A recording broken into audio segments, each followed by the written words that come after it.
নমস্কার। আপনার কোনো জায়গা, জমি, বাড়ি, ফ্ল্যাট পড়ে আছে, আপনি বিক্রি করতে চাইছেন, কিছুতেই বিক্রি হচ্ছে না। আমি আপনাদেরকে এমন একটা উপায় বলবো যেটা করে ভীষণ ভালো ফলাফল পাবেন, আর বাড়িও তাড়াতাড়ি বিক্রি হবে, খুব ভালো দামে বিক্রি হবে। কি করবেন? সেই জায়গাতে যেটা আপনি বিক্রি করতে চাইছেন সেখানে একটা চারমুখী প্রদীপ নেবেন। প্রদীপে সর্ষের তেল ভরবেন সন্ধ্যের সময়, দিয়ে ওটাকে জ্বালিয়ে দিন। আর সেখানে রেখে দিন, সেই ঘরটাকে দেখে দিন যেটাকে আপনি বিক্রি করতে চাইছেন, বাড়ি হোক, জায়গা হোক, জমি হোক, বা আপনার ফ্ল্যাট হোক, যেটাকে বিক্রি করতে পারছেন না। যদি সেখানে যাওয়া সম্ভবপর না হয়, তাহলে কি করবেন? হয়তো আপনার অনেক দূরে আছে, সেটা আপনি সবসময় যেতে পারবেন না। এটাকে শনিবার সন্ধ্যাবেলা করবেন। কি করবেন?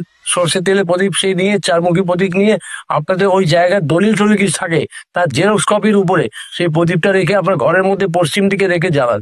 আপনি দেখবেন আপনার তা খুব তাড়াতাড়ি ওই জায়গা, জমি, সম্পত্তি বিক্রি হয়ে যাবে। আর তার মানে আপনার ভালো দামে বিক্রি হবে। কোনো এতে অসুবিধা হবে না, এক চান্সে বিক্রি হয়ে যাবে।